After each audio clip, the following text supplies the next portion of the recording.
इस कहानी का ये 11वां भाग देखने से पहले इसके पहले 10 भाग अवश्य देखें। देवराज सेजल का हाथ पकड़कर अपने साथ अपने घर ले जा रहा था। सेजल बस रोए जा रही थी। तभी रुक्मणी जी ने देवराज को देखते हुए कहा, कहाँ लेकर जा रहे हो उसे और किसकी इजाजत से देवराज? उनके ऐसा कहने पर देवराज रुक गया। सबने रुक्मणी जी की तरफ देखा। देवराज ने उन्हें देखते हुए कहा, अपनी पत्नी को अपने घर लेकर जा रहा हूँ। रुक्मणी जी ने उसके पास आते हुए कहा, माना कि सेजल आपकी पत्नी है, पर इसका मतलब ये नहीं कि आप घर की परंपरा को भूल जाएं और ऐसे ठाकुर खानदान की बहू को घर ले जाएं बिना किसी रस्म के। पहले गृह प्रवेश की रस्म होगी, तब कहीं आप इन्हें अपने साथ ले जा सकते हैं। राजबहू तैयारी करो हमारी नई बहू को हवेली में लाने की। ये बोलकर उन्होंने सेजल के आंसू पोंछे। सेजल ये सब देखकर उनके सीने से लगकर रोने लगी। सेजल, बस लाडो, अब क्यों रो रही है? देख, सब ठीक है। तू मेरी बेटी थी और मेरी ही रही। अब तू मुझसे दूर कभी नहीं जाएगी। चल चुप हो जा और हवेली में मेरी बहू की तरह आने के लिए तैयार हो जा। उनके ये कहने पर सेजल शांत हो गई, पर कहीं न कहीं सुमेर की और सुनीता जी की बातें उसके कानों में चुभ रही थी। रुक्मणी जी ने देवराज को देखकर कहा, आप मेरी बहू को लेकर आओ देवराज। ये बोलकर वो आगे चल दी। देवराज ने सेजल की तरफ देखा और उसके सामने आकर उसके सिर की चुनरी से उसके मुंह को ढकते हुए बोला, हमें मंजूर नहीं कि कोई आपको देखे हमारे सिवा। आप सिर्फ हमारी हैं, नजर दुनिया की ना लग जाए इसलिए डरते हैं। सेजल उसे झीने दुपट्टे के अंदर से देख रही थी। अमन ने बैंड का इंतजाम भी कर रखा था, जो शादी होते ही आ गया था। देवराज ने सेजल का हाथ पकड़ा तो अभय ने बैंड वालों से कहा, अभी भी आप सबको कहना होगा कि बजाओ। अरे देख नहीं रहे, देवराज सिंह ठाकुर अपनी दुल्हनिया लेकर आ रहे हैं, तो बजाओ। उसके कहते ही बैंड वालों ने बजाना शुरू कर दिया और माहौल बहुत खुशनुमा हो गया। देवराज सेजल का हाथ पकड़कर हवेली की चौखट पर खड़ा था। अदिति इस वक्त वहां नहीं थी। सेजल की आंखें उसे खोज रही थी। रुक्मणी जी ने उन दोनों के सामने खड़े होते हुए पूजा की थाल खुद ली और आरती की और दोनों का टीका कर राज रानी से हल्दी वाले हाथों की छाप की दीवार पर लगवाने को कहा। राज रानी ने सेजल के सामने हल्दी की थाल कर दी। उसने कांपते हाथों से छाप लगाई। चंपा चावल का कलश और कुमकुम से भरा थाल नौकरों के साथ ले आई। उसे चौखट पर रखते हुए उसने कहा, चलो सेजू दीदी, अब आप इसे अपने पैरों से कलश को अंदर की तरफ गिराकर थाल में पैर रखकर अंदर चली आए। उसके ये कहने पर अभय ने उसके सिर पर मारते हुए कहा, अब ये तेरी सेजू दीदी नहीं रही, अब ये तेरी भाभी हो गई है। अब तो जरा रिश्ते बदलो चंपा जी। इस पर चंपा ने कहा, हाँ ये तो है भैया।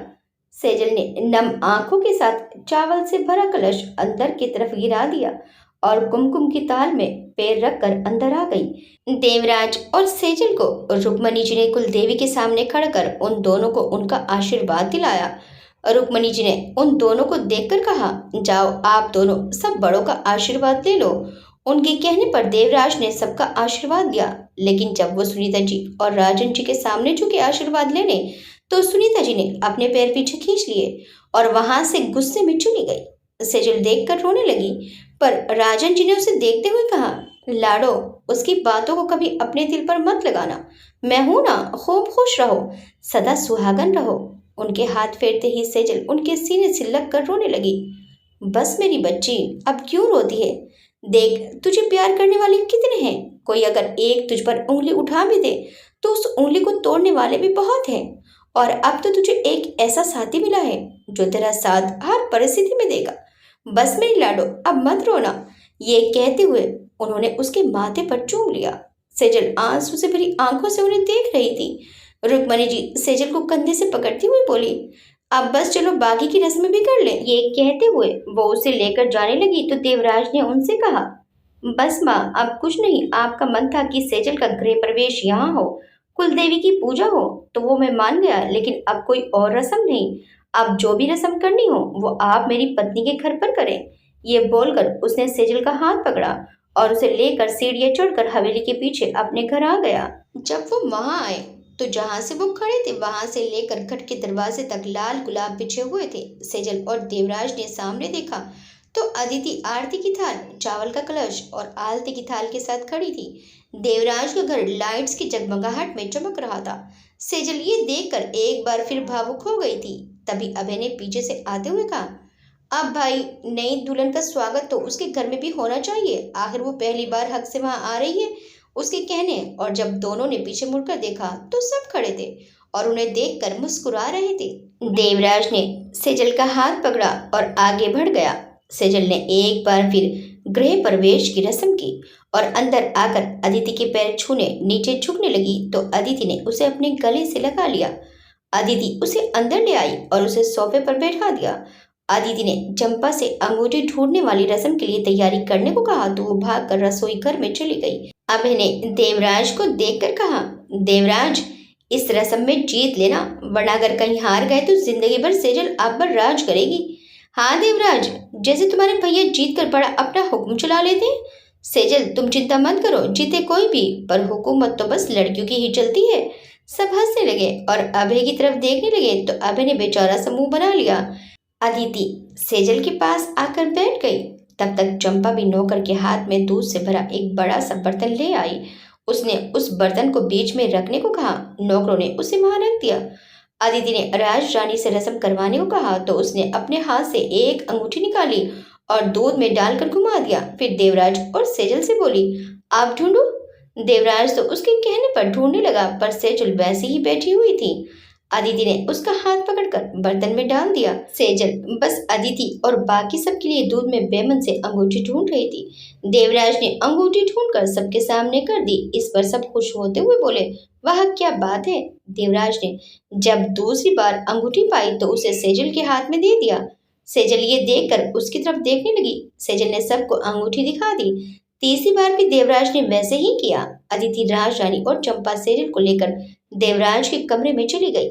अभय बैठा देवराज से बातें कर रहा था। तभी राजन जी उसके पास आए। उन्हें देखकर देवराज खड़ा हो गया। राजन जी ने उसके सामने खड़े होते हुए कहा, देवराज बेटा, मैं आज ही यहाँ से सुनीता को लेकर जा रहा हूँ। मैं नहीं चाहता कि अब उसके गंदे शब्द मेरी बेटी की जिंदगी में कोई भी आंसू लेकर आए, पर जाने से पहले एक आखिरी काम करना चाहता हूँ। ये कहते हुए उन्होंने अपने साथ लाया हुआ एक लिफाफा उसकी तरफ बढ़ा दिया। उस लिफाफे को देखते हुए देवराज ने उनसे पूछा, मौसा जी ये क्या है? राजन जी ने उसे देखते हुए बताया, ये सेजल की माँ की आखिरी निशानी है और इसमें एक लेटर भी है जो वो उसके लिए छोड़ गई थी, और ये उसकी माँ के घर की चाबी है। हो सके तो शिमला में उसकी माँ का घर है, उसे जाकर एक बार दिखा देना। बहुत सी यादें हैं उसकी माँ की वहाँ, उसे शायद अच्छा लगे। अब सेजल की जिम्मेदारी तुम पर है देवराज। तुम उसके बारे में सब जानते हो, जानकर भी उसका दिल मत दुखाना। उसने वैसे भी बचपन से बहुत दुख दर्द झेला है। मेरी बेटी को हमेशा खुश रखना। ये कहते हुए उनकी आंखें नम हो गई। उनके ये कहने पर देवराज ने उनके हाथों को थामते हुए कहा, आपसे मेरा वादा है कि आज के बाद सेजल से कोई कुछ नहीं कह पाएगा। उसकी आंखों में मैं अब कभी आंसू नहीं आने दूंगा। राजन जी ये बात सुनकर खुश होते हुए बोले, अब मैं खुशी से जा सकता हूँ, पर हाँ, पग फेरे के लिए मैं उसे लेने नहीं आ पाऊंगा। शायद तुम समझ रहे होंगे क्यों, इसलिए हो सके तो उसे समझा देना। आप दोनों हमेशा खुश रहें। अच्छा मैं चलता हूँ। ये बोलकर वो चले गए। देवराज ने उस लिफाफे को अपने पॉकेट में रख लिया। तब तक राज रानी, अदिति और चंपा बाहर आ गए। राज रानी ने उसे कहा, अब क्या रात यहीं हॉल में गुजारने का इरादा है? चलें छोटे देवर, आप अपनी पत्नी के पास चलें, और बड़े देवर जी आप अपनी बीवी के साथ जाएं। अभय ने उनके सामने झुकते हुए कहा, जो हुकुम भाभी, चलो भाई हम चलते हैं। ये बोलकर वो अदिति का हाथ पकड़कर चला गया। राज रानी भी उसके साथ जाने लगी तो देवराज ने उससे कहा, भाभी क्या आप खाना भिजवा देंगी? सेजल ने सुबह से कुछ नहीं खाया है। उसके ये बोलने पर राज रानी ने अपने सर पर हाथ रखते हुए कहा, अरे हम तो इन सब में ये भूल ही गए, रुके मैं अभी भिजवाती हूँ, चल चंपा। ये बोलकर वो चंपा को लेकर चली गई। अब घर में सिर्फ देवराज और सेजल थे। देवराज के दिमाग में कुछ चल रहा था। वो सोच ही रहा था कि तभी उसे कमरे में कुछ गिरने की आवाज आई। वो भागकर अंदर गया तो फूलदान नीचे गिरा हुआ था। देवराज ने आगे बढ़कर सेजल का हाथ पकड़ा और उसे पीछे करते हुए कहा, सेजल क्या कर रही है आप, रुकिए। ये कहते हुए उसने उसका घूंघट हटा दिया। देवराज ने उसे संभाल कर बिस्तर पर बिठाया। सेजल का लहंगा बहुत भारी था और जो उसने राजस्थानी जेवर पहने थे वो भी बहुत भारी थे। उसके हाथ में पहने कलीरे भी बहुत वजनदार थे। देवराज ने देखा सेजल के गले पर लाल निशान हो गए थे। उसने उसके पास आते हुए कहा, इसे उतारा क्यों नहीं? देखो गले पर निशान हो गया ना। ये कहते हुए उसने गले के बड़े हार को निकाला और हाथ से कलीरों को भी। सामने के ड्रॉर से उसने एक दवाई ली और उसे सेजल के गले पर लगाते हुए कहा, आप गुस्सा हैं? सेजल कुछ बोल पाती कि इससे पहले चंपा ने हॉल में से आवाज दी, भैया खाना ले आई हूँ। उसके कहने पर देवराज दूर हुआ और बाहर चला आया। उसने चंपा को देखते हुए कहा, चंपा आप अपनी भाभी को खाना खिलाओ, मैं कुछ देर में आता हूँ, हो सके तो उन्हें सुला देना, वो बहुत थकी हुई होंगी। ये बोलकर वो चला गया। चंपा थाली लेकर अंदर आ गई। इधर मल्लिका अपने कमरे में बैठी सोची जा रही थी कि आखिर ये सब क्या हुआ। उसने खुद से कहा, मैंने क्या सोचा था और क्या हुआ, पर यह सब हुआ कैसे? कैसे सब मान गए? और बड़े ठाकुर, वो कैसे मान गए इस शादी के लिए? कैसे हुआ ये सब? ये तो होना ही था। आखिर तुम लड़ भी तो देवराज सिंह ठाकुर से रही थी, मौकी तो तुम्हें खानी ही थी। देवराज की आवाज सुनकर मल्लिका ने जब उसकी तरफ देखा तो वो दरवाजे पर खड़ा उसे गुस्से में देख रहा था। मल्लिका ने उसे देखते हुए कहा, तुम यह क्या कर रहे हो? देवराज ने उसके कमरे में आते हुए कहा, तुम्हें कुछ सवालों के जवाब देने आया हूँ। तुम्हारे मन में बहुत सवाल होंगे कि आखिर ये शादी हुई कैसे, आखिर सेजल की इज्जत बची कैसे, आखिर बड़े ठाकुर और राजन जी शांत कैसे हैं मेरी और सेजल की शादी को लेकर, और वगैरह वगैरह। तो मैं सबका जवाब देने आया हूँ। मल्लिका ने उसे गुस्से में देखते हुए कहा, तो ये सब तुमने किया? नहीं मैंने नहीं, तुमने खुद अपने हाथों से ये सब किया। तुमने ये एक बार भी नहीं सोचा कि आखिर मैं खामोश क्यों हूँ, आखिर किस लिए मैं शांत हूँ जबकि मेरी मोहब्बत किसी और की होने जा रही है? तुम्हें क्या लगा मैं डर चुका था या मुझे कुछ पता नहीं था? मल्लिका, हम सब जानते थे पर हम कुछ नहीं कर सकते थे क्योंकि हमने सेजल को वचन दिया था कि ये शादी नहीं रुकेगी, पर हमने ये वादा किया था कि उनकी शादी हमारे साथ होगी, और देखो हमें कुछ करना नहीं पड़ा। तुमने खुद सुमेर को मेरे रास्ते से हटा दिया और हमारी शादी उनसे हो गई। अब दूसरी बात कि बड़े ठाकुर क्यों कुछ नहीं बोले, आखिर वो कैसे पलट गए? वो क्या है न मल्लिका, तुमने सिर्फ वहां तक सोचा जहां तक तुम सोच सकती थी। बड़े ठाकुर तो हमेशा से सेजल से बहुत प्यार करते थे, उसे अपनी बेटी मानते थे, और मेरी शादी सेजल के साथ हो ऐसा मेरी माँ के मन में था, जो उन्होंने बड़े ठाकुर से एक रात कहा, जिसे मैंने सुन लिया था। बड़े ठाकुर भी सेजल को हमारे घर की बहू देखना चाहते थे। घर की परंपरा के मुताबिक एक घर से सगी बहनें हमारे घर नहीं आ सकती, पर सेजल एक घर की नहीं थी बल्कि रिश्तेदार थी और ना ही सगी बहन थी, तो शादी में कोई अड़चन नहीं आने वाली थी। और आदि तो मैं देवराज सिंह ठाकुर खड़ा था उससे सामना करने दीवार की तरह। तीसरी बात, राजन जी कैसे माने? ये बात तो मेरे अंदर भी थी कि राजन जी इस शादी के लिए नहीं मानेंगे, और सेजल उनकी नफरत और नाराजगी झेल नहीं सकती थी, इसलिए उनसे बात करना मेरे लिए बहुत जरूरी था। शादी के एक रात पहले यानी कल रात को मैं अदिति भाभी के कमरे में उनसे सेजल के लिए बात करने गया था, पर वहां जब मैं गेट तक पहुंचा तब देखा राजरानी भाभी, अदिति भाभी, अभय भैया और चंपा राजन जी के साथ बैठी बातें कर रहे थे। अदिति भाभी उन्हें समझा रही थी कि सुमेर अच्छा लड़का नहीं है, सेजल उसके साथ खुश नहीं रहेगी। राजरानी भाभी ने कहा कि वो इस शादी के बारे में एक बार और सोच लें, और ये भी कहा कि मैं सेजल को पसंद करता हूँ और उसके साथ हमेशा खड़ा रहूंगा। इस बात पर राजन जी ने कहा कि जो होगा कल वो सेजल का भाग्य समझकर हम उसे एक्सेप्ट कर लेंगे, पर वो शादी नहीं रोक सकते क्योंकि बहुत देर हो गई है। मैंने सुमेर के बारे में सब कुछ पहले ही पता लगवा लिया था। तब मैं अंदर कमरे में गया और उनसे सुमेर के बारे में सब बताया जो सच था उसका। इस पर उन्होंने सच सुनकर मुझसे कहा कि अगर कल तुम ये साबित कर सको तो मेरी बेटी का हाथ थाम सकते हो, इसलिए अब सुमेर का हवेली तक आना जरूरी था, जैसा तुम जानती हो। और फिर आगे क्या हुआ वो आपके सामने था। ये कहते हुए वो उसके सामने मुस्कुराते हुए खड़ा था। मल्लिका उसे गुस्से वाली नजरों से देख रही थी। उसने गुस्से में उसे देखते हुए कहा, कब तक बचा सकते हो उसे? मैं उसे छोड़ने वाली नहीं हूँ। देवराज ने उसे देखते हुए कहा, उनकी छोड़ें, उनके लिए मैं हूँ। तुम फिक्र अपनी करो क्योंकि अब तुम्हें कोई बचाने वाला नहीं है। तो उल्टी गिनती शुरू हो चुकी है तुम्हारी मल्लिका, क्योंकि बहुत जल्द मैं तुम्हें यहाँ से उठाकर बाहर फेंकने वाला हूँ। ये बोलकर देवराज वहां से चला गया। मल्लिका गुस्से में उसे जाते हुए देखकर बोली, मुझे यहाँ से निकालना इतना आसान नहीं है, तुम भी देखो मैं क्या करती हूँ। इधर देवराज जब अपने कमरे में आए तो देखा कि चंपा हॉल में बैठी थी। देवराज ने उससे पूछा, चंपा आप यहाँ क्यों बैठी हो? भाभी कहाँ है आपकी? चंपा ने उठते हुए कहा, भाभी तो खाना खाते ही सो गई, मैं भी जा रही हूँ। बहुत रात हो गई है भैया, मुझे भी नींद आ रही है। उसके ये बोलने पर देवराज ने उससे कहा, अच्छा जाओ, पर सुनो, सेजल का सारा सामान कल यहाँ भिजवा देना, उसे जरूरत पड़ेगी। जाओ, अब सो जाओ। उसके कहने पर चंपा चली गई। देवराज ने गेट बंद किया और हॉल की लाइट्स ऑफ करते हुए वो अपने कमरे की तरफ चल दिया। उसने धीरे से कमरे का गेट खोलकर देखा तो गुलाब से सजे बिस्तर पर सेजल सो रही थी। बगीचे की तरफ से खिड़की से आ रही चांद की रोशनी उसके चेहरे पर पड़ रही थी। देवराज कमरे में आया तो उसने बहुत धीरे से दरवाजे को बंद किया। जैसे दरवाजा बंद हुआ, सेजल ने करवट ली और उसे करवट लेते ही शांत माहौल में उसकी चूड़ियों की और पाजेब की शोर गूंज उठा। देवराज ने देखा सेजल अपनी मेहंदी भरे हाथ अपने गालों के नीचे रखकर सो रही थी। उसके बिखरे बाल हवा से तकिए और उसके चेहरे पर उड़कर बिखर रहे थे। सेजल अपनी शादी के जोड़े में ही सो गई थी। देवराज उसके पास आया और बिस्तर की दूसरी तरफ से आकर उसके सिरहाने बैठ गया। उसने धीरे से सेजल के चेहरे से बालों को हटाया और उसके माथे पर सज रहे अपने नाम के सिंदूर को और गले में पहने अपने नाम के मंगलसूत्र को देने लगा। उसे देखते हुए उसने कहा, आपसे किया वादा मैंने निभा दिया।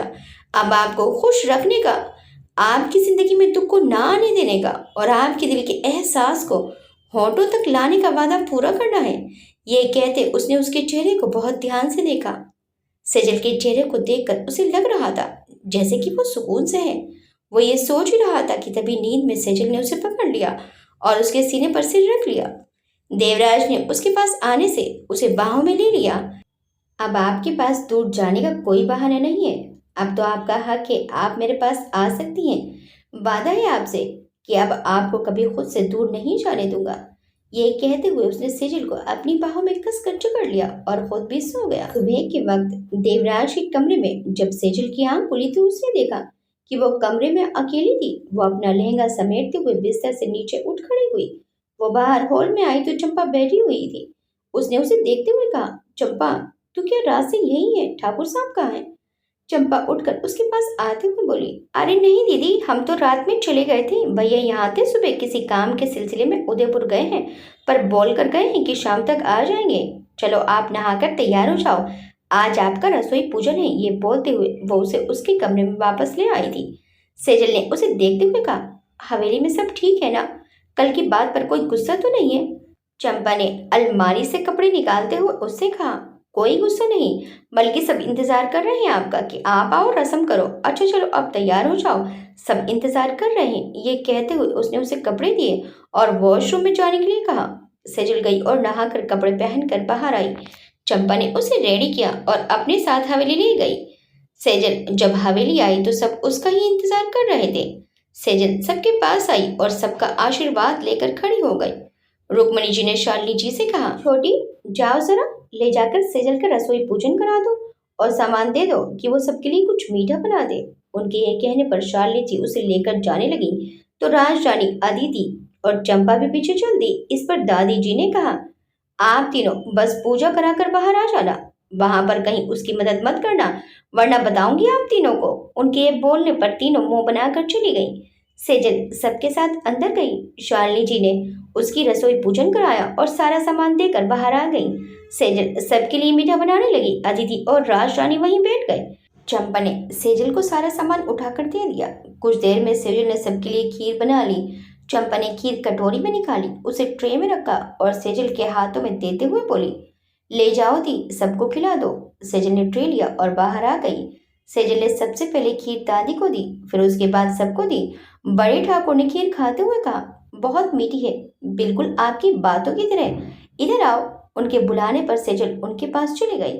बड़े ठाकुर ने अपनी जेब से एक बॉक्स निकालकर उसे देते हुए कहा, ये आपके लिए, आपके पहले खाने की नेक। इस पर सेजल ने उनसे कहा, पर बड़े पापा इसकी क्या जरूरत है? ये सुनते ही दादी जी ने कहा, ये नेक हर बहू को मिलता है, ले लो सेजल बेटा।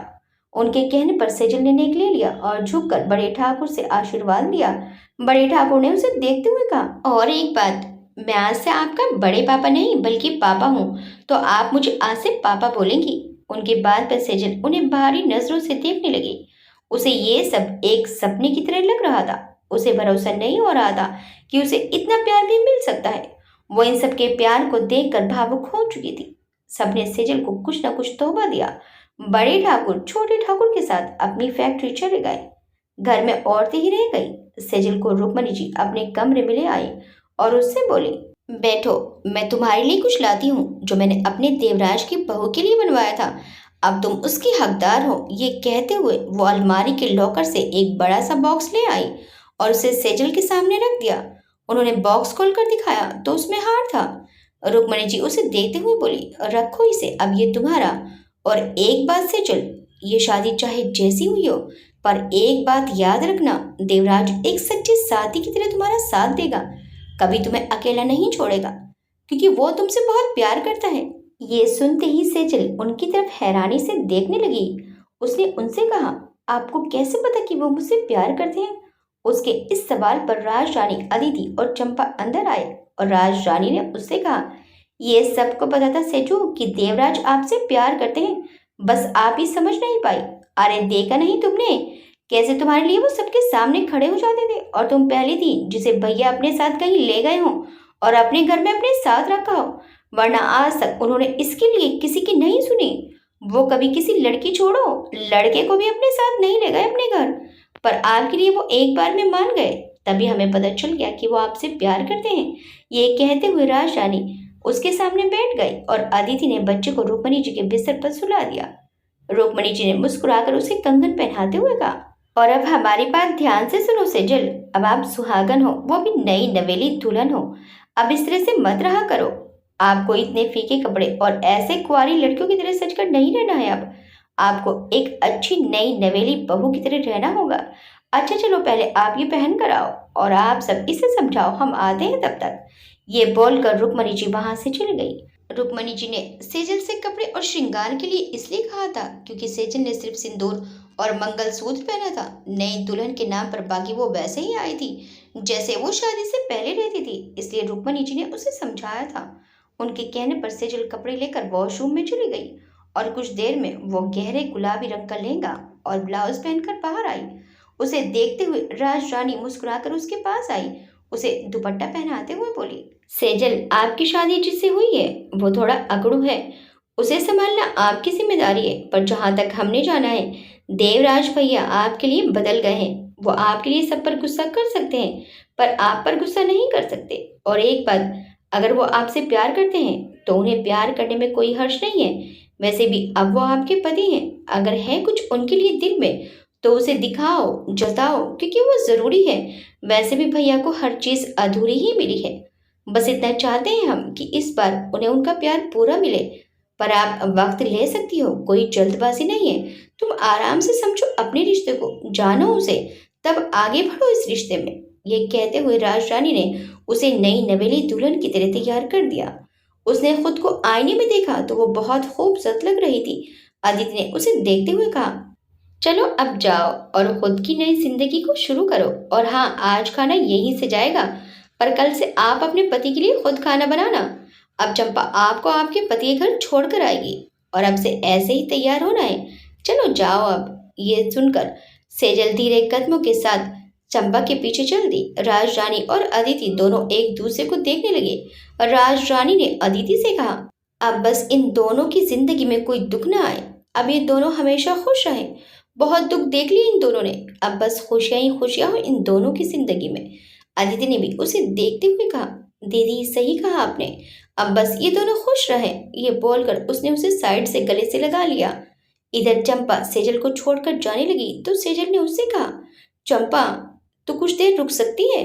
सेजल के पूछने पर चंपा ने उससे कहा, नहीं दीदी माफ करें, बहुत काम है, मुझे जाना होगा, पर मैं बीच बीच में आकर मिल लूंगी आपसे। अच्छा मैं चलती हूँ। ये बोलकर वो चली गई। सेजल वहीं अकेले खड़े बड़े घर को देख रही थी। वो कमरे में आई तो देखा उसका सारा सामान देवराज के कमरे में शिफ्ट हो चुका था। उसकी किताबें भी वहीं रखी थी। उसने सब कुछ देखा और आकर टेबल के पास रखी कुर्सी पर बैठकर अपनी किताबें निकाल कर काम करने लगी। इधर देवराज अपने कैबिन में बैठा नए ऑफिस के मॉडल को देख रहा था। वहीं पास में कंस्ट्रक्शन डीलर वाले बैठे थे। देवराज उसमें कुछ चीजें चेंज करा रहा था। तभी उसने देखा दोपहर के 3 बज गए थे। उसने अमन को आगे बताने को कहा और अपना फोन लेकर बाहर आ गया। उसने सेजल के फोन पर फोन लगाया तो उसने फोन नहीं उठाया। उसने दोबारा फोन किया तो वो नॉट रीचेबल बता रहा था। उसने अपने एक आदमी को फोन किया। उसने एक ही बेल में फोन उठा लिया। उसके बोलने से पहले ही देवराज ने उससे कहा, सेजल कहाँ है? वो ठीक तो है ना? उसके पूछने पर उस आदमी ने कहा, जी सर वो ठीक है, अंदर है। मेरी बात कराओ। देवराज के कहने पर वो आदमी घर के अंदर गया और कमरे के दरवाजे पर जाकर नॉक किया तो सेजल ने दरवाजा खोला। सामने उस आदमी को देखकर वो बोली, जी। उस आदमी ने उसे फोन देते हुए कहा, मैम सर का फोन है, आपसे बात करना चाहते हैं। कौन से सर? ये बोलते हुए उसने एक लंबी सी छिमाई ली। उसकी आंखों में नींद साफ झलक रही थी। उसे देखकर लग रहा था कि जैसे वो नींद से जागी हो। उस आदमी ने उसे देखते हुए कहा, जी देवराज सर का। सेजल ने उससे कहा, पर मुझसे क्यों बात करेंगे? मुझसे क्या लेने देना उनका? अच्छा अभी आप जाओ, मैं काम कर रही हूँ। ये बोलकर उसने अलसाई आंखों से गेट बंद कर लिया। वह आदमी अजीब से उसे देख रहा था। उसने फोन वापस कान पर लगाते हुए कहा, सर वो मैडम शायद नींद में थी, अजीब बातें कर रही थी। देवराज ने सेजल की सारी बातें सुन ली थी। वो मुस्कुरा रहा था। उसने उस आदमी से कहा, अच्छा आप रहने दें, जाए काम करें अपना, मैं शाम को आकर बात कर लूंगा उनसे। ये बोलकर उसने मुस्कुराते हुए फोन रख दिया और अपने मन में बोला, ये लड़की भी ना, ये तो नींद में ये भी भूल गई कि कल हमारी शादी हो चुकी है। ये लड़की सचमुच पागल है और हम इस पागल के प्यार में पागल हैं, हमारी पग्गो। शाम के वक्त सेजल अपने कमरे में अपना काम कर रही थी कि तभी उसके सर का मैसेज आया। उसने उसे ओपन करके देखा तो मैसेज उसके इंटर्नशिप के लिए आया था। कल सुबह 10 बजे उसे कॉलेज पहुंचना था। ये देखकर वो बहुत खुश हुई, पर तभी उसे याद आया कि उसे देवराज से अब इसके लिए पूछना होगा। पर तभी उसे ये भी याद आया कि आज उसे नींद में क्या क्या बोल दिया था। पर फिर उसने सोचा कि वो बात कर लेगी और सॉरी बोल देगी। तभी उसके पास चंपा आई और उससे खाने के लिए पूछने लगी। तो उसने चंपा से कहा, चंपा रहने दो, हम खुद बना लेंगे, बस तुम हमारी मदद कर दो। ये कहते हुए सेजल उठी और किचन की तरफ चल दी। चंपा ने उसके पीछे जाते हुए उसे छेड़ते हुए कहा, क्या बात है सेजल दीदी, आप तो राजरानी भाभी और अदिति भाभी की बात बहुत जल्दी समझ गई और अच्छी पत्नी बन गई। वैसे अच्छा ही है, अब तू ज्यादा नहीं बोल रही है। चल जाकर सब्जियां काट, मैं आटा गूंद देती हूँ। ये कहते हुए उसने अपने सर से पल्लू हटा दिया और काम करने लगी। चंपा भी काम में लग गई। कुछ घंटे में उन्होंने सारा खाना रेडी कर दिया था। चंपा ने वक्त देखते हुए उससे कहा, दीदी मैं चलती हूँ, क्या पता हवेली में मेरी जरूरत हो, अब देख लेना। ये बोलकर वो चली गई। सेजल भी जाकर अपने कपड़े बदल कर आई। उसने देखा देवराज के घर में कहीं भी पूजा घर नहीं था और ना ही भगवान की तस्वीर, इसलिए वो शाम की पूजा नहीं कर सकती थी। सेजल आई और वहीं सोफे पर बैठ गई। 10 बजे करीब देवराज घर आया तो उसने देखा सेजल सोफे पर बैठी बैठी सो गई थी। देवराज ने उसे सोता हुआ देखा तो अपना लैपटॉप का बैग बहुत धीरे से दूसरे सोफे पर रखा और रूम में जाने लगा तो टेबल से उसका पैर टकरा गया, जिससे सेजल की आंख खुल गई। उसने देखा तो देवराज उसके सामने खड़ा था। सेजल ने वक्त देखा तो 10 बज के 10 मिनट हो रहे थे। सेजल वापस से वहीं सोने लगी और आंखों को बंद करते हुए बोली, अगली बार अगर आप देर से आए तो अकेले ही इस घर में रहेंगे, मैं अपनी दीदी के पास वापस चली जाऊंगी। ये कहते हुए उसने सोफे पर रखी कुशन को कसकर पकड़ लिया। देवराज उसकी बातों पर उसे हंसकर देख रहा था। उसने उसे आगे बढ़कर अपनी बाहों में उठा लिया और कमरे में ले जाने लगा।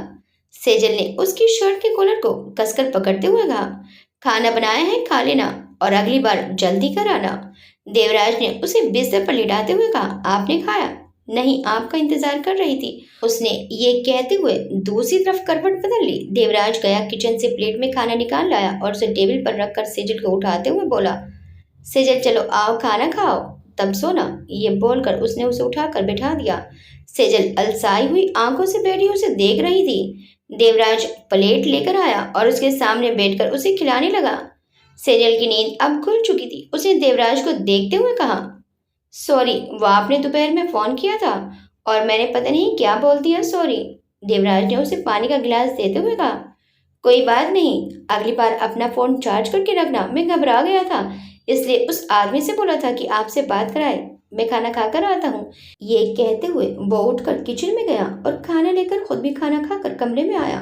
सेजल ने उसे देखते हुए पूछा, मुझे आपसे कुछ पूछना था। देवराज ने उसे देखते हुए कहा, क्या? बोले। वो मुझे कॉलेज में इंटर्नशिप के लिए मेल मिला है, कल से जाना है, तो क्या हम जा सकते हैं? उसके ऐसे पूछने पर देवराज ने उसके पास आकर उसके गालों को एक हाथ से छूते हुए बोला, आप कुछ भी कर सकती हैं, बस आप सही सलामत रहें।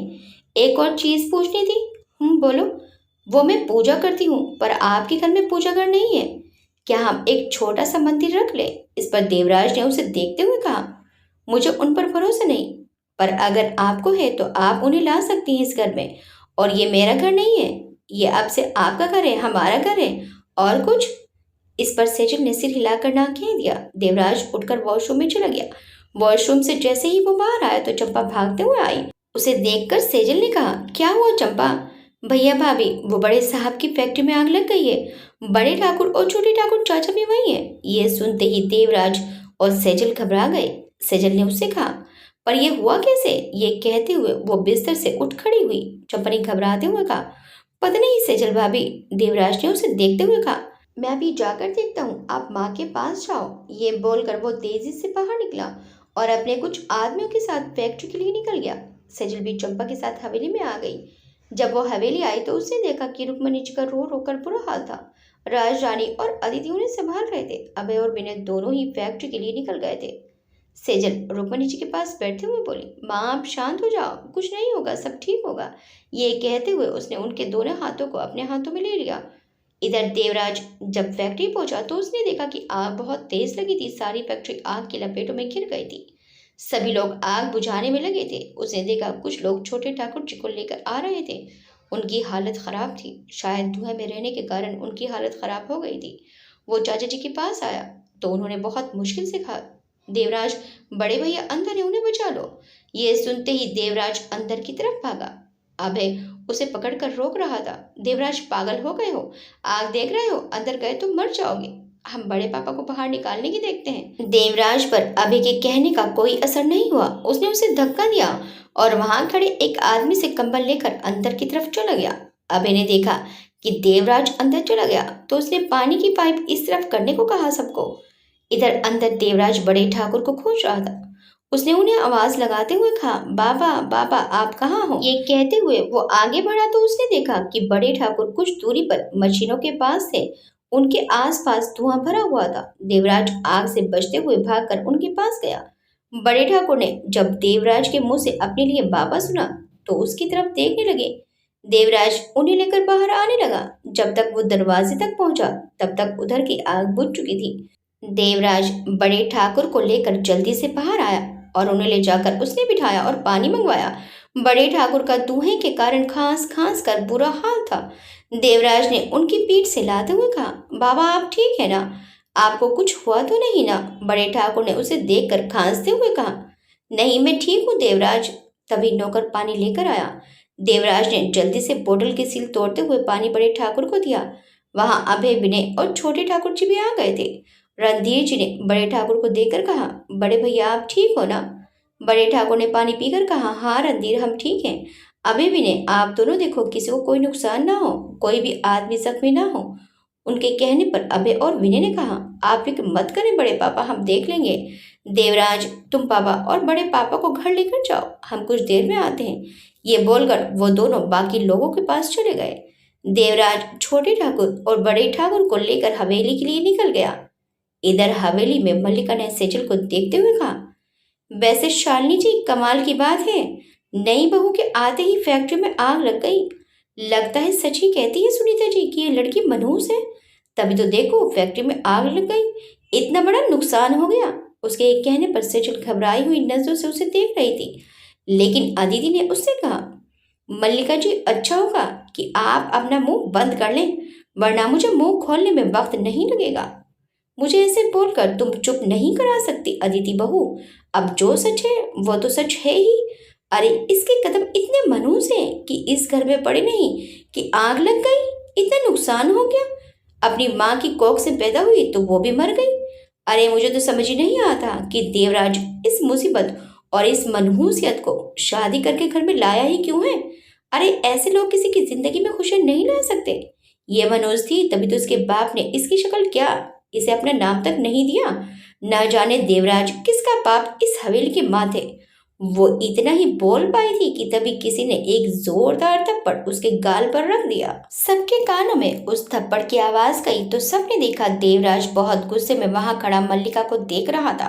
बड़े ठाकुर और छोटे ठाकुर जी भी ये देख रहे थे। मल्लिका ने गुस्से में देखते हुए बड़े ठाकुर से कहा, आपका बेटा मुझे मार रहा है और आप चुपचाप खड़े बस देख रहे हैं, कुछ बोलेंगे नहीं आप?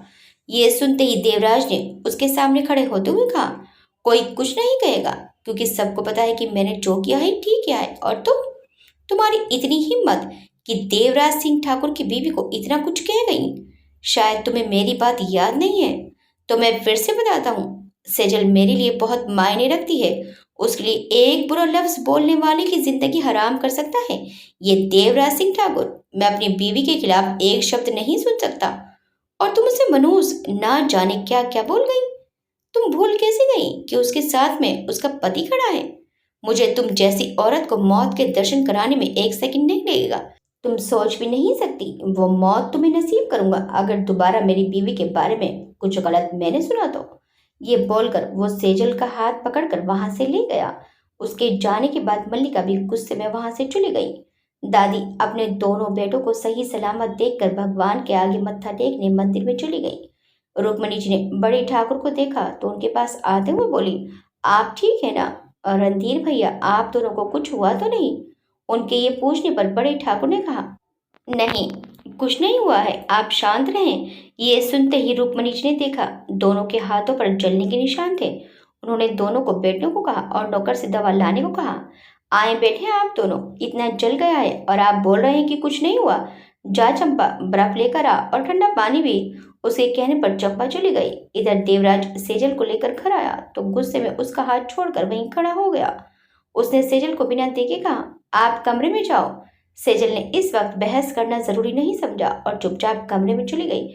उसके जाने के बाद सेजल ने अमन को फोन करके कहा, अमन, मल्लिका के खिलाफ जो सबूत है उसे कल तक इकट्ठा करके परसों सुबह लेकर आओ। परसों सुबह तक उसका खेल खत्म। मैं अब उसे और एक दिन यहाँ बर्दाश्त नहीं कर सकता। अमन ने उसके गुस्से को महसूस करते हुए कहा, जी सर, आपको सारे सबूत परसों सुबह तक मिल जाएंगे। ये बोलकर उसने फोन रख दिया। देवराज भी दूसरे कमरे में चला गया। अगले दिन सेजल उठी तो देवराज को पूरे घर में ढूंढा पर वो नहीं था। उसने फोन उठाकर फोन करना चाहा तो देखा कि देवराज का मैसेज था। उसने पढ़ा तो उसमें लिखा था, मुझे कुछ काम है, मैं जल्दी जा रहा हूँ। आप आराम से कॉलेज आना, शाम को मिलूंगा और कल सुबह आपके लिए एक सरप्राइज है। Have a nice day. Sejal ने जब मैसेज पढ़ा तो सोच लगी पर उसे देर ना हो जाए इसलिए वो जल्दी से रेडी होकर कॉलेज के लिए निकल गई।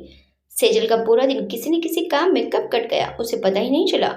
और शाम को जब देवराज घर आया तो उसने देखा कि किचन में वो खाना बना रही थी। देवराज चुपचाप अपने कमरे में गया और चेंज करके बाहर आया तो देखा कि सेजल ने खाना बनाकर टेबल पर लगा दिया था। सेजल ने उसे देखकर कहा, आप आ गए, पर कब आए? देवराज ने चेयर खींचकर टेबल के पास बैठते हुए कहा, बस कुछ वक्त हुआ, आप काम कर रही थी इसलिए मैंने आपको परेशान नहीं किया। और आज का दिन कैसे गया, कैसे रहा आपका फर्स्ट डे कॉलेज में? बहुत अच्छा, सब बहुत अच्छे हैं वहां पर। ये कहते हुए सेजल ने देवराज को प्लेट में खाना निकाल कर दे दिया और खुद भी बैठ गई। देवराज ने खाना खाते हुए कहा, सेजल, अगर मैं मल्लिका को सबकी जिंदगी से बाहर निकाल दूं हमेशा के लिए तो आप क्या देंगी हमें? उसके इस सवाल पर सेजल ने कहा, आप ऐसा सच में कर सकते हैं? देवराज ने उसे देखते हुए कहा, अपनी शादी की शर्त के बाद भी आप हमसे ये पूछ रही हैं? ये सुनते ही सेजल खामोश हो गई। अच्छा बताओ, क्या दोगे आप हमें? देवराज के इस सवाल पर सेजल ने उससे कहा, जो आप चाहें, बस इस मल्लिका को यहाँ से दूर कर दे। सेजल के इस जवाब पर देवराज ने कहा, बाद में मुकर मत जाना आप। हम जो कहते हैं वही करते हैं, आप बस अपना काम करें। ये कहते हुए सेजल अपनी प्लेट लेकर किचन में चली गई। देवराज भी अपना खाना खत्म कर रूम में चला गया। सेजल जब काम खत्म कर रूम में आई तो उसने देखा कि देवराज सो चुका था। उसने उसे ठीक से कंबल उठाया और जाकर सोफे पर सो गई। सुबह के वक्त हवेली में बड़े ठाकुर से एक नौकर ने आकर कहा, मालिक बाहर पंच जी और गांव वाले हैं। ये सुनते ही सब खड़े हो गए। बड़े ठाकुर बाहर निकल कर आए। सेजल भी उस वक्त वहीं थी। उसने भी जब ये सुना तो वो भी सबके साथ बाहर आ गई। मल्लिका भी निकल कर बाहर आ गई थी। बड़े ठाकुर ने सबकी तरफ देखते हुए कहा, क्या बात है, आप सब यहाँ क्या कर रहे हैं? उनके पूछने पर एक आदमी ने कहा, बड़े ठाकुर साहब, हमें बुलाया गया है। उसके एक कहने पर बड़े ठाकुर साहब ने कहा, पर किसने बुलाया है? उनके ऐसा पूछने पर एक आवाज आई, मैंने बुलाया है इन्हें यहाँ। सबने आवाज की तरफ देखा तो वो देवराज था। वो सबके पास चल कर आया और खड़ा हो गया। बड़े ठाकुर ने उसकी तरफ देखते हुए कहा, पर इन्हें यहाँ किस लिए बुलाया गया है? देवराज ने उनकी बात का जवाब देते हुए कहा, एक फैसला करने, कुछ न्याय करने। 14 साल पहले दादाजी ने गुस्से में कर दिया था एक फैसला। उस फैसले को आज मैं गलत साबित करने आया हूँ। मैं मल्लिका की कही हर बात को आज सभी के सामने गलत साबित करने आया हूँ। आज मैं देवराज सिंह ठाकुर अपनी माँ की खुशियाँ और किसी से किया वादा निभाने आया हूँ। मैं मल्लिका के खिलाफ आज ये पंचायत फिर से बिठाता हूँ और उसका फैसला आप सब करेंगे। ये कहते हुए वो बड़े ठाकुर की तरफ देखने लगा। मल्लिका की तो हालत खराब थी ये सुनकर। देवराज के ये कहने पर कि आज बड़े ठाकुर के साथ न्याय होगा तो मल्लिका घबरा गई थी। देवराज बड़े ठाकुर के सामने खड़ा हुआ और उनसे बोला, एक वक्त था जब मैंने आपको दोषी मान लिया था, आज मैं ही आपको बेकसूर भी साबित करूंगा। ये कहते हुए वो पंचू के सामने आया और उनसे बोला, आप सबको आज मैंने एक फैसला करने बुलाया है। आप प्लीज यहाँ बैठे और 14 साल पहले किए गए मेरे दादाजी के गलत फैसले को आज ठीक करें। उसके कहने पर सारे पंच वहीं बैठ गए। गांव वाले और ठाकुर जी का परिवार सब वहीं खड़े थे। सरपंच में से एक ने मल्लिका को आने को कहा तो वो आकर सबके सामने खड़ी हो गई। सरपंचों ने देवराज को देखते हुए कहा, हाँ छोटे ठाकुर, तो आपका क्या इल्जाम है और उसके क्या सबूत हैं जो आप हम सबके सामने रखना चाहते हैं। सरपंचों के कहने पर देवराज आगे आया और उसके सामने खड़ा होते हुए बोला, मेरा इल्जाम मल्लिका पर है जिसने 14 साल पहले ठाकुर राजवीर सिंह पर इल्जाम लगाया था कि उन्होंने उसके साथ गलत किया और उस वक्त उनके बच्चे की मां बनने वाली थी, जो इस वक्त इस दुनिया में नहीं है, जिसका मुझे बहुत अफसोस है। मल्लिका ने उसकी बात को बीच में काटते हुए कहा, देवराज सिंह ठाकुर, अगर आप भूल रहे हैं तो मैं आपको बता दूं कि जिसे आप इल्जाम कह रहे हैं उसे मैंने सबूतों के साथ सही साबित किया था और इसी पर आपके दादाजी ने मुझे सही मानकर फैसला दिया था और मेरी इनसे शादी हुई थी। हाँ मल्लिका, जानता हूँ, पर उस वक्त जिन्होंने फैसला किया था उन्होंने उसे ही सही समझा जिसे तुमने दिखाया, क्योंकि उस वक्त मेरे पिता के पास कोई सबूत नहीं था, पर आज उनका बेटा सबूत के साथ आया है उन्हें बेकसूर साबित करने। देवराज के ये कहने पर सरपंचों में से एक ने कहा, देवराज बेटा, अगर आपके पास कोई सबूत है तो बताएं, लाएं उसे सामने। सरपंच के कहने पर देवराज ने अमन को आवाज दी तो अमन एक औरत और 2 आदमी के साथ वहां आया। देवराज के आदमियों ने उन्हें पकड़ रखा था। मल्लिका उन्हें देखकर घबरा गई, अंदर तक डर गई। उसमें 2 लोगों को बड़े ठाकुर साहब पहचान गए थे। उनमें से एक मल्लिका की माँ थी और एक मल्लिका का सौतेला बाप। देवराज ने सरपंचों की तरफ देखते हुए कहा, ये वही गवाह है सरपंच साहब जिसे कभी मल्लिका ने इस्तेमाल किया था अपने झूठ में, या ये कहें कि ये सबकी सोची समझी चाल थी तो ये सब कुछ खुद अपने मुंह से कहेंगे या मैं सच अपने तरीके से निकलवाऊं। ये कहते हुए देवराज ने मल्लिका की माँ और उसके सौतेले बाप की तरफ गुस्से वाली नजर से देखा। देवराज की गुस्से वाली नजर देखकर देवराज के सौतेले बाप ने रोते हुए कहा, मालिक माफ कर दो, वो तो हम लालच कर बैठे थे। बड़े ठाकुर ने इस मल्लिका के साथ कुछ नहीं किया था, वो पूरी तरह से बेकसूर है। ये कहते हुए वो रोते हुए नीचे जमीन पर बैठ गया। मल्लिका की माँ भी वहीं सबके सामने जमीन पर घुटनों के बल बैठकर बोली, हाँ मालिक, जो भी बड़े ठाकुर के लिए हमने 14 साल पहले कहा था वो सब झूठ था। सब हमने लालच में आकर कहा था, हमें पैसे मिले थे इसके लिए। उसके ये कहते ही सब उसे देखने लगे। तब ठाकुर रणधीर जी ने उसे देखते हुए कहा, और उस बच्चे को तू भाई साहब का बच्चा बता रही थी, वो क्या था? किसने बनाई थी वो झूठी रिपोर्ट? इस पर देवराज ने कहा, इन्होंने ये हैं वो डॉक्टर साहब जिन्होंने इस खेल को पूरी तरह से अंजाम दिया था और इसके लिए इन्हें भी एक बहुत मोटी रकम दी गई थी। क्यों डॉक्टर साहब, हम सही है ना? उसके मुंह से ये सुनकर शालिनी जो और विनय दोनों घबरा गए और देवराज की तिरछी नजर दोनों पर थी जिसे उन दोनों ने देखा नहीं था। सरपंच ने उससे पूछा, कौन था वो जिसने आप लोगों को ये सब करने को कहा था? किसने बड़े ठाकुर के लिए ये गंदा खेल खेला था? डॉक्टर ने नजर झुकाकर कहा, साहब हम नहीं बता सकते हैं वरना हमारी जान ले ली जाएगी। डॉक्टर के ऐसे कहने पर देवराज ने कहा, अगर नहीं बताया तो भी मारे जाओगे तो अच्छा होगा तुम बता दो। देवराज के डराने पर डॉक्टर कहने ही वाला था कि तभी विनय ने बंदूक निकालकर उसे मारना चाहा, पर देवराज के आदमियों ने उसे और शालिनी जी को घेरे में ले लिया। सबने जब ये देखा कि देवराज के आदमी ने विनय और शालिनी जी को घेर लिया है तो बड़े ठाकुर ने उससे कहा, देवराज ये क्या है? तुम्हारे आदमी ने विनय और शालिनी को क्यों पकड़ा है? देवराज ने उन्हें देखते हुए कहा, वो क्या है पापा कि इस खेल के मास्टर।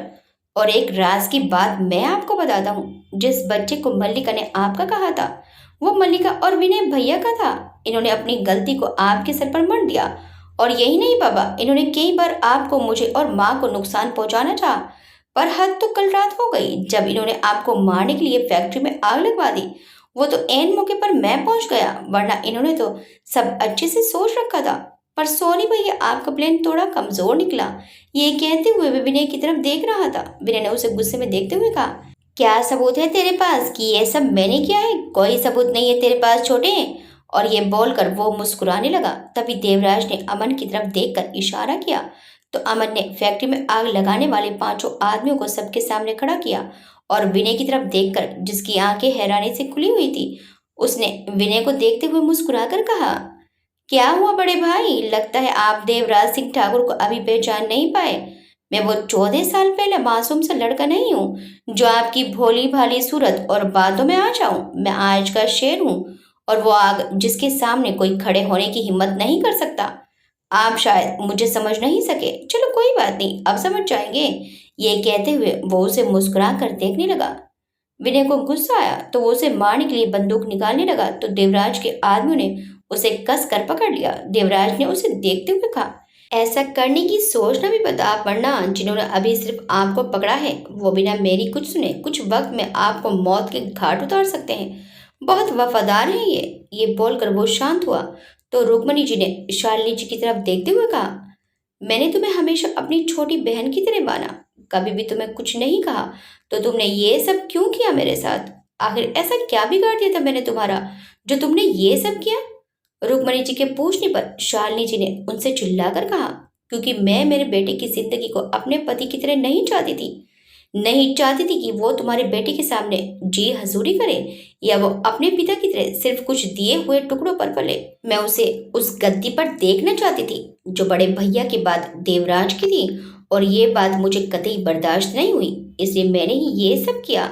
मैं तो इस देवराज को पैदा ही नहीं होने देना चाहती थी, पर इसकी किस्मत अच्छी थी कि ये यहाँ नहीं हुआ और बच गया, वरना मैं इसे भी मार डालती जैसे आपके बाकी बच्चों को मारा था। उन्होंने ये बोला ही था कि तभी रणधीर जी ने उनके गाल पर जोरदार थप्पड़ रसीद किया। शालिनी जी को थप्पड़ पड़ते ही वहां खड़े सब उन्हें देखने लगे। रणधीर जी ने उसे देखते हुए कहा, मुझे लगा तुम मेरी बातें समझ गई हो, शायद मेरे लिए बदल गई हो, पर नहीं, मुझे समझना चाहिए था कि तुम जैसी औरत कभी नहीं बदल सकती है। क्या मिला तुम्हें ये सब करके? रणधीर जी की आंखों में आंसू थे ये सब कहते हुए। सरपंच ने सारी बातों को सुनकर कहा, देवराज सिंह ठाकुर ने जितने भी सबूत और गवाह हमारे सामने रखे हैं वो यही साबित करते हैं कि बड़े ठाकुर को विनय और शालिनी जी ने मिलकर फंसाया था, और इसमें इनका साथ मल्लिका, उसके माँ बाप और इस डॉक्टर ने दिया था, जिसके लिए हम पंचों ने ये फैसला किया है कि इन्हें गांव से बेदखल कर दिया जाए और इस डॉक्टर से इसकी पदवी छीन ली जाए। पर इन्होंने बड़े ठाकुर साहब को मारने की कोशिश की और रुक्मणी जी के बच्चों को मारा है, जिसकी सजा हम नहीं पुलिस ही दे सकती है, इसलिए इन्हें पुलिस के हवाले किया जाता है। पंचों के फैसले का आदर किया जाए और पुलिस को बुलाया जाए। सरपंच के ये कहने पर देवराज ने कहा, बुलाने की जरूरत नहीं है, पुलिस यही है, आ जाएं आप सब। ये बोलते ही पुलिस गांव के लोगों की भीड़ को चीरते हुए वहां आ गई और उन्हें ले जाने लगी। तो विनय ने गुस्से में इंस्पेक्टर की गन लेकर ऊपर हवा में फायरिंग की, जिससे गांव के लोग वहां दूर खड़े हो गए। विनय ने सबको गन दिखाते हुए कहा, मुझे कैद करवा सके ऐसा कोई नहीं बना, पर जाने से पहले मैं इस देवराज को नहीं छोड़ने वाला। जब सबने ये देखा तो घबरा गए। बड़े ठाकुर ने उससे कहा, विनय पागलपन मत करो, गन नीचे करो और अपने कर्मों की सजा भुगतो। विनय ने गन दिखाते हुए उनसे कहा, मैंने ऐसा कुछ नहीं किया जिसके लिए मुझे सजा मिले। आखिर मैंने अपना हक लेना चाहा, और क्या गलत किया उसमें? पर इस देवराज की वजह से सब गड़बड़ हो गई। ये यहाँ नहीं रहता था तो ही ठीक था, पर इस सेजल ने इसे यहाँ रोक लिया। सबसे पहले इस मनहूस को मारूंगा। ये कहते हुए उसने सेजल की तरफ गन कर दी। देवराज ने ये देखकर उससे कहा, अगर सेजल को कुछ हुआ तो देख लेना तुम, मैं तुम्हें बहुत बुरी मौत मारूंगा। विनय ने हंसते हुए कहा, वाह क्या बात है देवराज सिंह ठाकुर, कुछ वक्त में इस नाजायज से इतना प्यार कैसे हो गया? वैसे प्यार है या अभी कुछ मिला नहीं है इसलिए दिखावा है? ये बोलते हुए उसे देखकर वो हंसने लगा। देवराज ने ये सुनकर उससे कहा, तुम जैसा इंसान प्यार की कीमत क्या जाने?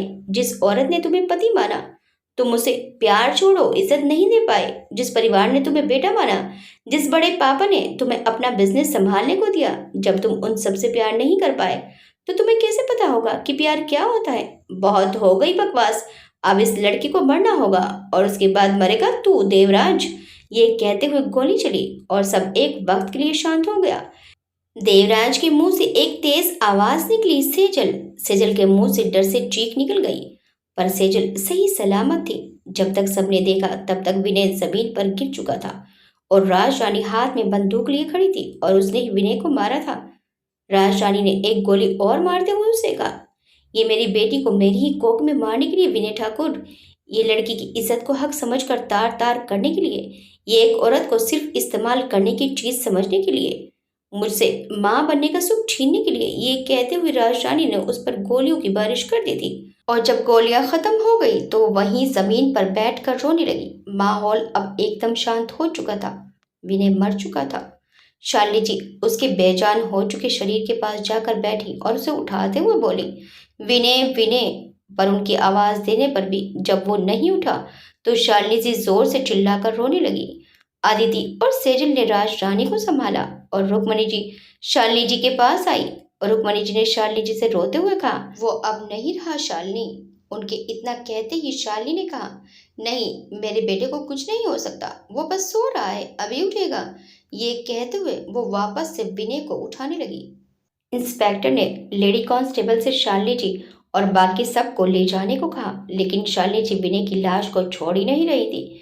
किसी तरह उन्हें लाकर गाड़ी में बिठाया गया। राज रानी भी बेजान सी जमीन पर बैठी थी। इंस्पेक्टर ने उसके हाथों से बंदूक लेते हुए बड़े ठाकुर से कहा, ठाकुर साहब इन्हें भी हमें ले जाना होगा, इन्होंने विनय जी का खून किया है। उनके ये कहने पर रणधीर जी ने कहा, नहीं मेरी बेटी कहीं नहीं जाएगी, उसने बस एक जानवर को मारा है और उसके लिए कोई सजा नहीं होती है। उनकी बात सुनकर बड़े ठाकुर ने इंस्पेक्टर से कहा, आप इन्हें ले जाए, पर कोई तकलीफ नहीं होनी चाहिए इस घर की बेटी को। बहुत जल्द हम इसे बाइज्जत बरी कराकर ले आएंगे। उनके ये कहते ही रणधीर जी ने कुछ नहीं कहा और राज रानी को भी एक लेडी कांस्टेबल लेकर चली गई। धीरे धीरे सब वापस चले गए थे। अब एक किसी मीटिंग के सिलसिले में सुबह 5 बजे ही निकल गया था। उसके पीछे ही ये सब हो गया था।